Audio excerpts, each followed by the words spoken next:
The rain had been falling for hours, steady, cold, and relentless. The kind that seeped into your bones and erased all sound except for the patter against rooftops and the occasional groan of pine trees swaying in the wind. It was nearly midnight in Silver Creek, Montana, and the police station sat like a forgotten lighthouse on the edge of Main Street, quiet, dimly lit, and usually uneventful. Lieutenant Erin Callahan stood at the front desk, rubbing the tension from her neck. The shift had been dull. Paperwork, traffic violations, and a lost dog report from a kid who swore his beagle had been abducted by a mountain lion.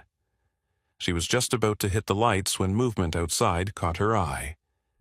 At first, she thought it was a trash bag blowing across the street, but then lightning struck, and in that flash of blue-white light her breath caught. A dog, no, not just any dog, a German shepherd, soaked to the skin, limping across the road with something clenched between its jaws. Its ribs heaved with every step, and blood trickled from its flank. It stumbled once under the flickering streetlight, then kept going, eyes locked on the station door like it was drawn by instinct alone. Erin was already moving. She pushed open the station door just as the dog collapsed at her feet with a pitiful grunt. A muddy backpack dropped from its mouth, landing with a wet, sickening slap on the concrete. Then came the sound that changed everything. A cry, faint, gurgled, fragile. Her eyes shot to the bag. "Brooks!" she yelled over her shoulder. "Tina, get over here, now!" Officer Tina Brooks, young and always quick on her feet, came sprinting from the back hallway, half-eaten donut still in hand. She skidded to a stop when she saw the scene in front of her. "Jesus," she whispered. "The bag," Erin said, already unzipping it with trembling fingers. "There's something inside, someone." As the flap came open, a breathless hush fell over them. Inside, wrapped in a thin damp towel, was a baby, a girl. Her skin pale, lips tinged blue, but her chest rose, barely. Her fists were clenched tight, and her eyelids fluttered as if fighting to stay in this world. "Oh my God!" Tina gasped, dropping to her knees. "She's alive! She's alive! Get the med bag, blankets, oxygen, move!" The station came alive in an instant. Officers scrambled, adrenaline cutting through the midnight haze. Erin stayed on the floor, cradling the bundle to her chest, whispering reassurances neither the baby nor herself could fully understand. The dog, Ranger, lay motionless beside them, head resting on one outstretched paw. His eyes were dull but alert, never leaving the child. Blood pooled beneath him, seeping from a deep gash on his side. One front leg was bent wrong, obviously broken. "Hang on, boy," Erin murmured, her voice cracking. "You did good. Just stay with me." They moved fast. Within minutes, paramedics arrived. The baby was rushed into a waiting ambulance, her vitals low but stable. The officers followed protocol, filing a report, starting a search for missing persons, but deep down, everyone in that room knew they were no longer dealing with a routine call. Something bigger had just landed at their feet. They gave the baby a temporary name, Grace. And the dog? The rusted tag on his collar was unreadable. But someone murmured the name Ranger, and it stuck, like maybe, deep down, the dog had always been called that. Ranger was sedated and rushed to the local veterinary clinic. Broken ribs, fractured leg, deep lacerations. But he'd live, they said, if he rested, if he was lucky. By dawn, the rain finally slowed. The sky remained heavy with clouds, but the worst of the storm had passed. Erin sat at her desk, wet hair clinging to her face, staring at the open case file in front of her. There was no identification on the child, no note, no witness. No one had reported a missing baby matching Grace's description. She kept circling the same question. Where had Ranger come from? And how did he know to bring the child here? It was Officer Brooks who first connected the dots. She was sorting through the backlog of reports when she paused and looked up. "Hey, Lieutenant, remember that call we got 3 days ago?" "Which one?" "Guy named Wade Halter. Said his dog broke through a fence and ran off. German Shepherd. Retired K9. Lives up near Stillwater Ridge." Erin's eyes lifted. "That's a long way from here," she said slowly. Tina nodded. "Yeah, 40 miles through heavy woods, and no one's seen him since." Erin stared at the wall for a long beat. A retired K9, injured, dragging a backpack through a storm with a baby inside. "That dog didn't get lost," she said, standing. "He was on a mission." That evening, Erin visited the veterinary clinic. Ranger was resting in a large kennel, one leg bandaged, ribs taped, his breathing shallow but steady. A stuffed animal had been placed beside him, someone's attempt to comfort him, maybe. Erin knelt slowly beside the cage. His eyes flicked open and met hers. "You knew," she whispered. "Somehow, you knew where to go." Ranger blinked, then rested his head back down. The weight of the moment hit her like a punch to the chest. Somewhere out in those woods was a story no one had told.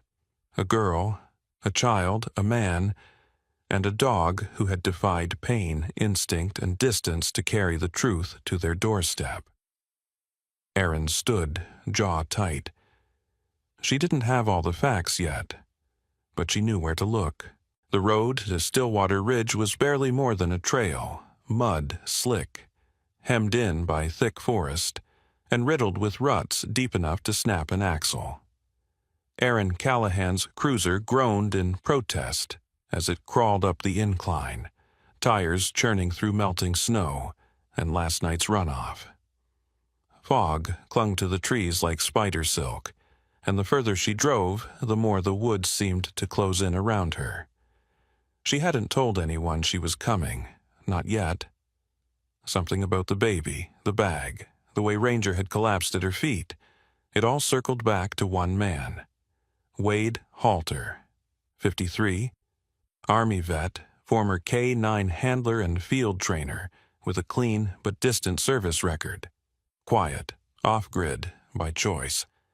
He hadn't been seen in town in nearly a year, except for the occasional supply run, and the dog he always kept at his heel. She remembered the dispatch call clearly now. Wade had sounded off. Flat, like someone reading lines.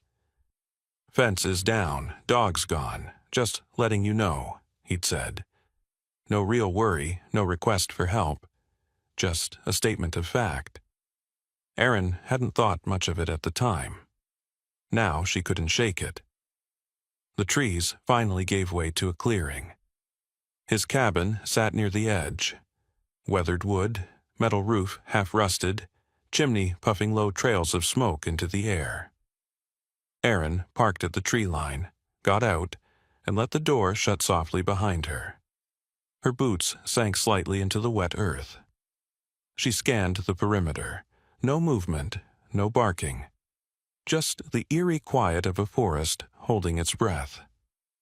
She approached the porch with her hand resting lightly on her holster.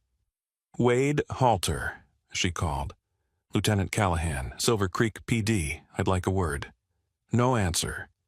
She stepped onto the porch. It creaked beneath her weight. She knocked, twice. A long pause.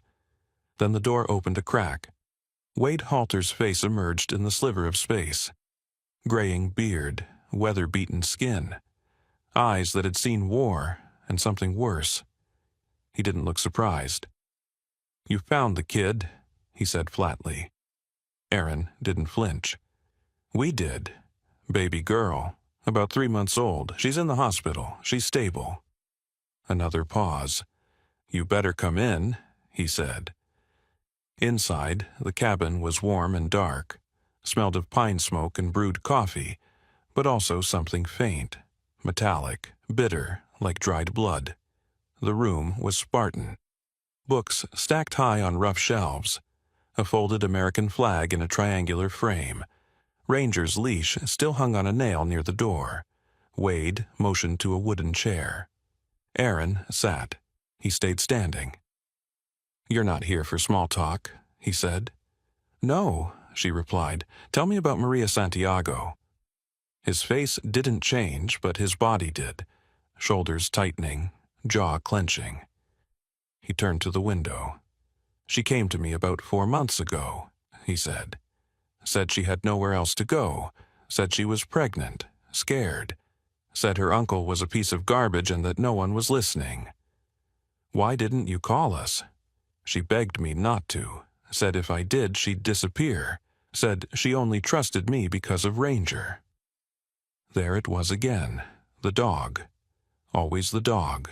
The silent thread that tied everything together. "She stayed in the spare room," Wade continued. "I gave her food, tried to teach her things, how to stay calm, how to prepare. She was a kid, but she wanted to keep the baby, wanted to make it. And?" Aaron's voice was sharp now. "She went into labor early, middle of the night. I tried to help. I swear I did. But there was too much blood. I didn't know what to do. She was gone before I could get her to the truck." Aaron stood slowly, eyes burning. "So, you buried her behind the cabin?" Wade nodded. "I panicked. I've seen death before, Lieutenant, but this was different. She asked me one thing before she died. Said, 'Don't let her end up like me. Get her somewhere safe.' And the baby? I wrapped her in a towel, put her in that pack. I didn't think I could make it into town. But Ranger, he wouldn't stop whining. He kept going to the crawl space, kept trying to pull the bag out, so I let him."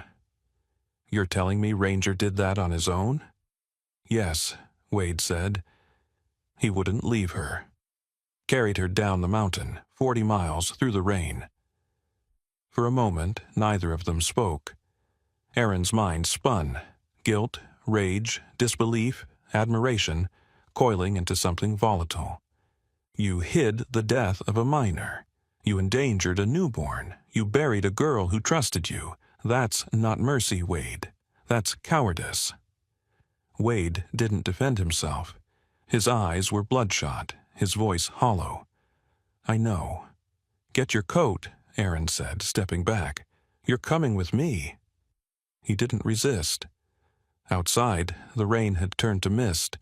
A team would be dispatched to search the grounds. Aaron knew what they'd find, a grave, shallow, makeshift. But it wasn't just about bones anymore. There was a story buried here, and it was bigger than Wade Halter. Later that night, back at the station, Aaron stood over Ranger's kennel again. He was awake now, eyes focused. She didn't say anything at first, just knelt beside him. "You knew," she said. "You knew she was in danger, and when he didn't keep his promise, you did." Ranger thumped his tail once, then rested his chin on his paws. The headlines would come later, the media frenzy, the questions. But Aaron already knew the truth. The baby had been born into silence, and a dog had broken it. Not with barking, but with action. 3 days had passed since Wade Halter was taken into custody, and yet the weight of his confession hadn't settled. Erin Callahan had heard all kinds of stories over her career, but this one, it lived under her skin. The autopsy confirmed what Wade had said. Maria Santiago died during childbirth, from hemorrhage. It was quick, likely unpreventable without medical intervention, but that didn't erase what came after. His silence, the burial, the decision to let a dog carry a child into the storm. That wasn't grief. That was guilt hiding behind survival instinct. And something still didn't sit right. Maria had run to Wade, trusted him. But why him? Why not a shelter, a church, a hospital? Why a man in a cabin 50 miles from town? It was Officer Tina Brooks who brought Aaron the first new piece of the puzzle. "You need to see this," Tina said, walking into Aaron's office with mud still clinging to her boots. "Greg Taylor, you know, the hunter with the hounds, His dog dug something up near the North Ridge. Aaron looked up. A body? Number A box that got her attention. The box was old but sturdy. Weathered wood, rusted latch. Found beneath a cluster of rocks not far from Wade's cabin. Inside, wrapped in layers of plastic, were fragments of a life. Folded letters, a cheap flip phone, photographs, and a small spiral-bound notebook. The letters were all signed the same way. Maria. Aaron sat in the station conference room, the notebook open before her, hands still dirt-streaked from the field. The handwriting was shaky at first, childlike, but grew steadier with each entry. Maria had documented everything. The night she fled her uncle's house, the bus she took across county lines, the fear of being followed, and the moment she stepped into the food pantry where Wade volunteered. He seemed kind. Ranger liked him. That was the only reason I stayed. The entries were raw, honest. There were drawings in the margins, doodles of a crib, a dog's paw, the word hope scribbled over and over again. But then things shifted. Wade says I'm safe here, but he doesn't let me go out. I hear him walking at night. I don't think he sleeps. Ranger sleeps in front of my door. I think he's guarding me from him. Erin closed the notebook, her fingers trembling slightly. This wasn't just a scared teenager. Maria had felt something. Danger, even if she couldn't name it. What if he never meant to help her? Tina said softly from across the table. I don't know, Erin replied, voice low. But whatever Maria feared, she wrote it down. And that means she was trying to speak. Erin pulled up the missing persons database, filtering by teen girls in foster care or group homes within the last 2 years. The list was long. Too long, but 6 names stood out. 6 girls reported missing from the same regional group home where Maria had once been placed before she was sent to live with her uncle. 6 girls, no follow-ups, no media attention, just gone. Erin leaned back in her chair, breath shallow. She stared at the list, then at the photos. Different names, same story in their eyes. She turned to Tina. I want everything you can find on that home. Records, staff, complaints. I don't care how far back. We missed something, and I think it's still out there. That night, Erin couldn't sleep. She found herself driving back to the vet clinic. Ranger was more alert now, though still bandaged, his breathing shallow. She opened his kennel slowly. He looked at her, ears twitching faintly. I think she trusted you more than anyone, she said, settling beside him on the floor. I think you saw what she couldn't say, and when it was too late, you carried the truth anyway. Ranger leaned his head into her hand. His fur was coarse, and his ribs were still visible beneath the thin muscle. But his eyes held something she couldn't name, something loyal, something ancient. The next morning, Erin met with CPS. Baby Grace, officially unnamed still, was recovering well. The attending nurse, Diane Rowe, had already filed interest in fostering her. She's quiet, Diane said, hardly cries unless she's alone, but she settles when the dog is near. I don't know how to explain it. It's like she remembers him. Erin nodded. Maybe she does. Back at the station, the pieces were starting to connect. Tina had found more. Complaints against the group home director, reports buried in paperwork, allegations of inappropriate relationships, kids disappearing after visits from so-called volunteers. One of those volunteers, Wade Halter. He had been logged as a guest at the home's outreach nights, 5 separate occasions over 2 years. Erin's stomach turned. She wanted to believe he was just a broken man, scared and lost. But Maria's notebook told another story. He says, I'm lucky, that I should be grateful, but I'm scared all the time. Ranger is the only one who stays with me. He barks when Wade tries to come in at night. That sentence hit Aaron like a punch. The notebook ended 2 days before Maria went into labor. No goodbye, no closing thought, just silence. And now, it was up to them to speak for her. That evening, Aaron stood at the edge of the woods behind the cabin, just beyond where they'd found Maria's grave. The air smelled of moss and decay, and the trees whispered in the wind like ghosts. Tina stepped up beside her. "What now?" Aaron looked toward the tree line. "We dig deeper." The wind over Stillwater Ridge had turned bitter again. It whistled through the trees with an eerie insistence, like it knew what was coming. Aaron Callahan stood on the porch of Wade Halter's cabin for the second time in less than a week, this time flanked by a full forensic team and 2 deputies. Her badge was clipped to her vest, and in her hand was a signed search warrant. There were no more conversations, no more hesitations. This time, they weren't here to ask questions. They were here to listen, to the walls, the floorboards, the soil. Whatever Wade had failed to say, the silence around him would speak. Ranger was with them too. Though still healing, the vet had cleared him for limited mobility. Aaron hadn't brought him just for comfort. She brought him because she trusted his nose more than any radar. He stood just behind her, head low, ears alert, tail still. When the front door creaked open and the team filed into the musty cabin, he followed without hesitation.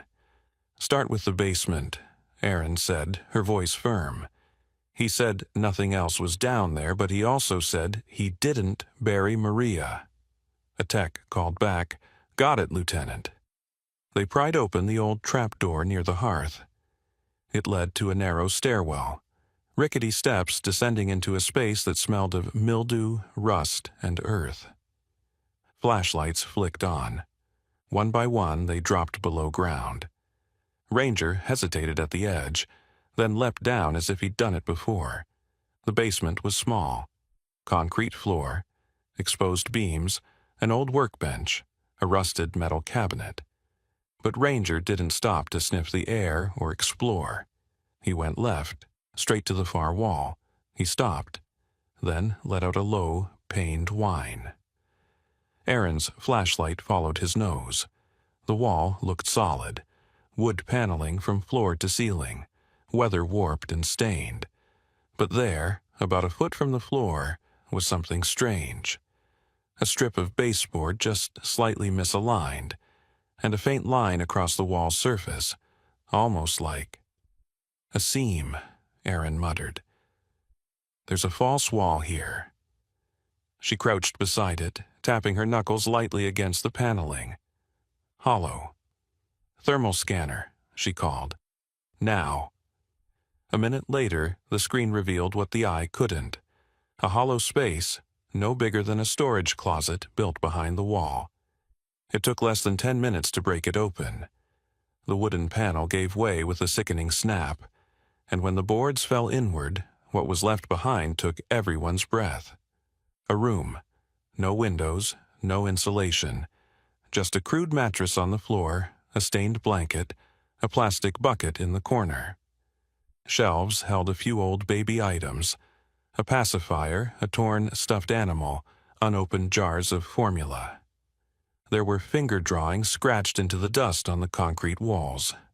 Tally marks, dozens of them, etched into the plaster with something sharp. Days counted, or maybe just survived. Someone had lived here, alone, hidden, forgotten. A dusty wooden crate sat by the door. Inside were scraps of paper, most torn, some blood-stained, all folded into tight squares. A Ziploc bag held photos, blurry, dark, some of them of different girls, none of whom were Mariah. One of the letters was addressed simply, "To whoever finds this, I hope you're listening." Aaron didn't read it aloud. She couldn't. Not yet. She stepped outside, the cold air biting her lungs like a punishment. She didn't cry, but her fingers curled into fists. Tina found her a few minutes later. "I don't think this was just Maria's room," she said quietly. "I think it was used before. Maybe more than once." Aaron nodded. "And no one ever thought to check? Not the home, not the county, not us." They were quiet a long time. Then Aaron turned toward the tree line. "Call the federal task force. This is officially a trafficking investigation." The news hit Silver Creek like a lightning bolt. What had begun as the story of a wounded dog carrying a baby through a storm had exploded into a full-blown criminal probe stretching across counties. The headlines were everywhere. "Retired K, 9 leads officers to hidden room in woods. Possible trafficking site discovered in Montana."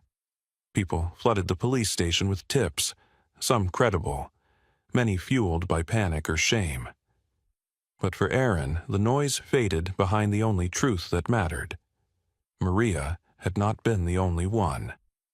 And Wade Halter? He'd said nothing since his arrest, not a word. His attorney filed for a mental health evaluation, but Aaron didn't buy it.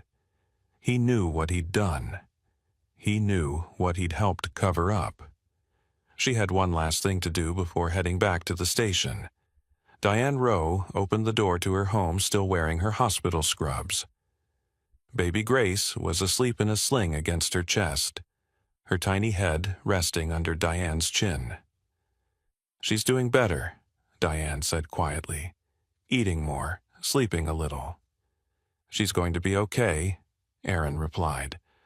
"I filed to foster her officially," Diane said, voice trembling just slightly. "I wasn't sure if it was right to ask, but," Aaron smiled.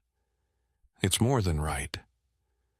They sat together on the couch, the baby stirring slightly in her sling. Ranger lay curled at Diane's feet, tail twitching as he dreamed. "He's different around her," Diane murmured. "He doesn't move unless she cries. When she laughs, he perks up like it's the first time he's ever heard music." Aaron looked down at the dog who had walked through fire. "He remembers," she said. "And so will she." Later that night, as Aaron stood in the evidence room rereading Maria's final note, she realized something. The girl hadn't been trying to escape. She had been trying to be heard. And it took a dog, wounded, loyal, relentless, to carry her message through the rain. By the time spring returned to Silver Creek, the town was no longer the same. The group home where Maria Santiago had once lived was shuttered and under federal review. 6 missing persons cases had been reopened across 3 counties. Arrest warrants had been issued, some served quietly, others in the glare of television cameras. The world beyond their sleepy mountain town had begun to pay attention. But for those at the heart of it, Aaron, Diane, Tina, and the child they'd all come to protect, justice wasn't measured in headlines.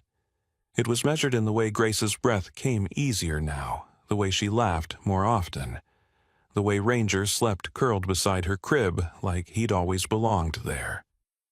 The paperwork moved quickly, faster than anyone expected. The governor's office had issued a statement praising the heroism of law enforcement, civilian caretakers, and a retired K-9 whose actions sparked the investigation. A senator retweeted a photo of Ranger beside Grace and called him a national treasure. But none of that changed what Aaron had seen: the room behind the wall, the tally marks, the letters that began with, "If you find this." No metal could undo that kind of silence. And yet, Ranger had answered it. He hadn't barked, he hadn't bitten, he hadn't run away, he had carried her. On Grace's first birthday, the Rowe household was quiet, filled with just a few close friends. Diane baked cupcakes with too much frosting, and Grace, now walking with that comically unsteady toddler wobble, smeared hers across her cheek as Ranger sat patiently by her side. Tina Brooks arrived late, her uniform replaced by jeans and a hoodie. She carried a gift in a plain white box.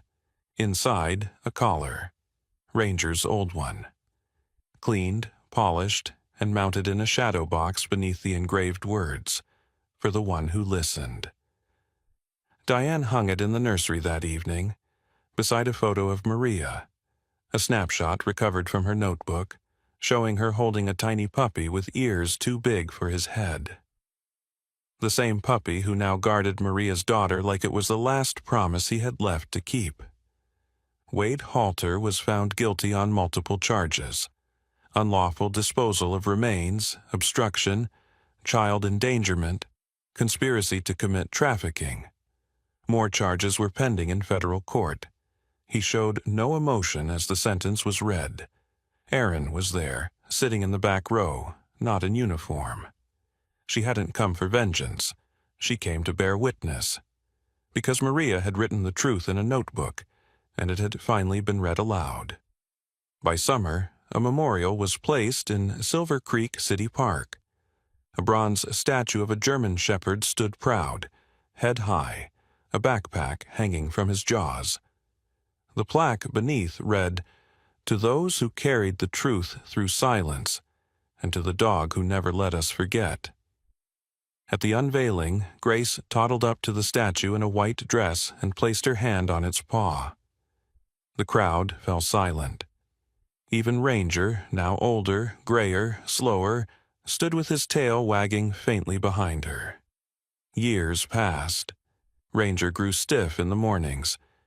His muzzle turned silver, but he never missed a bedtime. He waited for Grace at the window every day after school. When she cried in the night, he was already at her side. When she giggled, he lifted his head as if remembering what joy sounded like. He didn't need a leash anymore. He had purpose, and she, in turn, never went anywhere without saying goodbye to him. The morning the Ranger passed, the sky was clear, no thunder, no rain, just the hush of a house still asleep. Diane found him curled beside Grace's bed, head on his paws, peaceful. Grace, now 6, stood beside her mother quietly. No tears, just a soft look. She leaned down, kissed the top of his head and whispered, "Thank you." Then she walked to the window and opened the curtain, letting in the light. His ashes were placed in a cedar box beneath the mural inside the Grace house, a new crisis center built on the site of the former group home, funded by donations, grants, and one anonymous letter that simply read, "For the ones who still can't speak." The mural showed a girl in a storm holding hands with a dog. You didn't need to ask who they were. Everyone knew. At 12, Grace gave a speech at her school. The topic was courage. She brought with her the framed collar and a photo of Maria. "My mom couldn't speak for herself," she told the class. But Ranger listened, and then so did everyone else. That day, 5 other children reported something to a counselor they'd been too afraid to say before. Tina Brooks eventually transferred to a special victims unit in Missoula. She never forgot the night she first heard Grace's cry from that soaked backpack. And she never forgot the way Ranger had looked at her, like he was handing over a life too sacred for words. Erin Callahan was promoted to captain the following fall. During her pinning ceremony, she spoke only one sentence. Sometimes the bravest voice in the room doesn't belong to a person. It belongs to the one who never gave up. And Grace? She grew up, she painted, she sang. She ran faster than any girl on her soccer team. But she also volunteered, first at Grace House, then later at regional shelters. She kept Ranger's collar beside her bed until she left for college. And on the day she graduated, she gave her final project to the campus library, a children's book titled "The Dog Who Carried Her Home." The dedication read, "To the ones who listened when no one else would, and to the one who never needed words to be heard."